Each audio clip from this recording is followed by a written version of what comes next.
Shalom adik-adik, kita akan memulai renungan kita pada pagi hari ini. Sebelum kita masuk dalam pembelajaran kita seperti biasanya, untuk itu kita persiapkan hati kita untuk Tuhan. Kita menyanyikan pujian, kita baca kitab suci doa setiap hari.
Terima kasih Tuhan, kami bersyukur Tuhan Yesus baik dalam setiap kehidupan kami.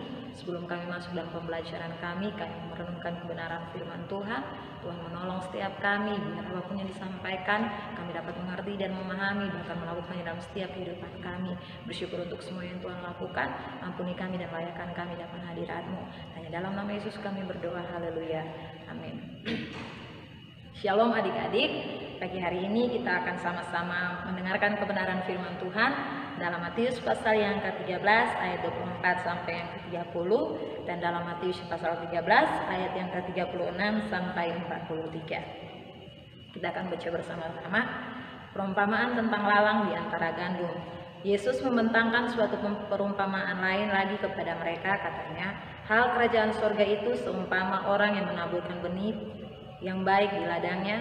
Tetapi pada waktu semua orang tidur, datanglah musuhnya menaburkan benih lalang di antara gandum itu lalu pergi. Ketika gandum itu tumbuh dan mulai berbulir, nampaklah juga lalang itu. Maka datanglah hamba-hamba Tuhan lalu datang itu kepadanya dan berkata, Tuhan, bukankah benih baik yang Tuhan taburkan di ladang Tuhan? Dari manakah lalang itu? Jawab Tuhan itu, seorang musuh yang melakukannya. Lalu berkatalah hamba-hamba itu kepadanya, Jadi maukah Tuhan supaya kami pergi mencabut lalang itu? Tetapi ia berkata, jangan, sebab mungkin gandum itu akan ikut tercabut pada waktu kamu mencabut lalang itu. Biarkanlah keduanya tumbuh bersama sampai pada waktu menuai. Pada waktu itu aku akan berkata kepada para penuai, kumpulkanlah dahulu lalang itu dan ikatlah berkas-berkas untuk dibakar, kemudian kumpulkanlah gandum itu dan ke dalam lumbungku. Dalam Matius pasal 13 ayat yang ke-36 sampai 43, penjelasan perumpamaan tentang lalang di antara gandum. Maka Yesus pun meninggalkan orang banyak itu lalu pulang. Murid-muridnya datang dan berkata kepadanya, jelaskanlah kepada kami perumpamaan tentang lalang di dalam ladang itu. Ia menjawab, katanya, orang yang menabur benih baik ialah anak manusia. Ladang ialah dunia. Benih yang baik itu anak-anak kerajaan dan lalang anak-anak si jahat. Musuh yang menabur benih lalang ialah iblis. Waktu menuai ialah akhir zaman dan para penuai itu ialah malaikat. Maka seperti lalang itu dikumpulkan, dibakar dalam api, demikian juga pada akhir zaman. Anak manusia akan menyuruh malaikat-malaikatnya dan mereka akan mengumpulkan segala sesuatu yang menyesatkan dan semua orang yang melakukan kejahatan dari dalam kerajaannya. Semuanya akan dicampakkan dalam dapur api. Di sanalah akan terdapat ratap dan kertak gigi.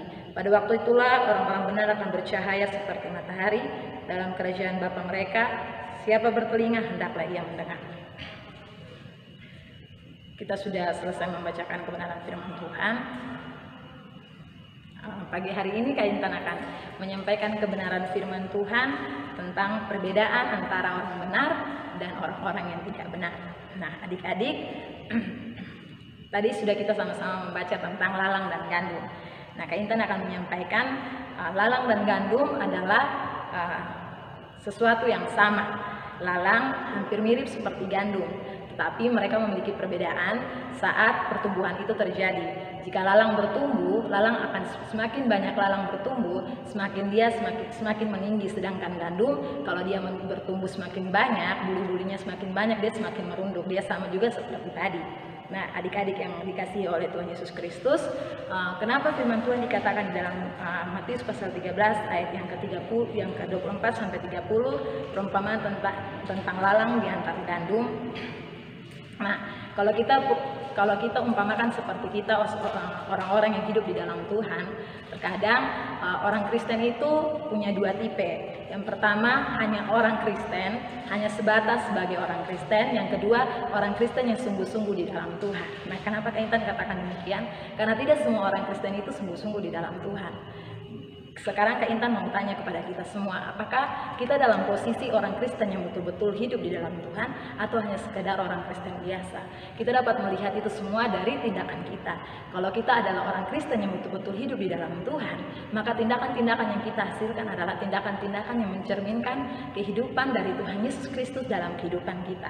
Sedangkan kalau kita merupakan orang Kristen yang hanya orang Kristen sebatas sebagai dengan sebutan orang Kristen, maka tindakan-tindakan yang kita lahirkan, tindakan-tindakan yang kita lakukan itu tidak mencerminkan bahwa Yesus itu ada dalam kehidupan kita.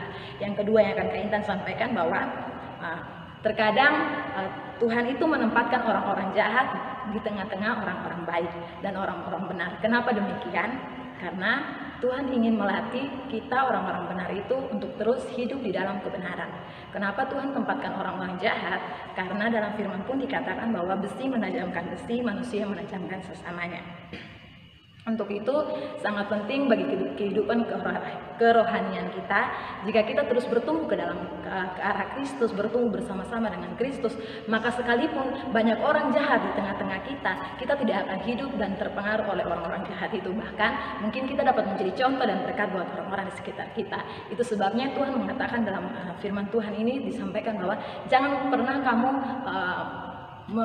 saat pertumbuhan lalang dan gandum itu, Tuhan itu mengatakan bahwa jangan kamu mengganggunya biar mereka bertumbuh bersama-sama, karena saat mereka bertumbuh kita dapat melihat hasilnya.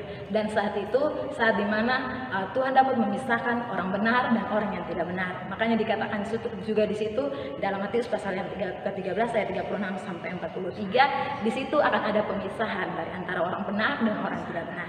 Jadi adik-adik, sekarang Kak Intan mau tanya, di manakah posisi adik-adik sekarang? Apakah adik-adik ada dalam posisi gandum, adalah orang-orang yang benar yang bertumbuh ke arah Kristus, atau adik-adik dalam posisi seperti lalang yang memang kelihatannya baik, yang memang kelihatannya bagus, tapi ternyata bukan orang-orang yang hidup di dalam Tuhan. Jadi kakak berharap kita semua ada dalam posisi di mana kita semua adalah orang-orang Kristen yang hidup benar di hadapan Tuhan, yang mempermuliakan Tuhan dengan apa yang kita lakukan dalam kehidupan kita sehari-hari. Amin untuk kebenaran firman Tuhan. Tuhan Yesus memberkati kita semua. Kita berdoa. Terima kasih Tuhan, kami bersyukur Tuhan Yesus baik dalam setiap kehidupan kami. Kami mau belajar menjadi orang-orang Kristen yang hidup terus mempermuliakan nama Tuhan dalam kehidupan kami, lewat tindakan-tindakan yang kami hasilkan, nama Tuhan dipuji dan dipermuliakan. Dan biar ajarkanlah kami saat kami berkumpul dengan orang-orang yang tidak benar, kami menjadi contoh dan teladan bagi orang-orang di sekitar kami. Sebentar kami akan memulai pembelajaran kami. Tuhan berikan kami hikmat agar kami dapat mengerti apa yang disampaikan oleh guru-guru kami. Menyerahkan kehidupan kami sepanjang hari ini ke dalam tangan Tuhan. Hanya di dalam nama Yesus kami telah berdoa kepada Bapa di surga. Haleluya. Amin. Tuhan Yesus memberkati kita semua. Shalom.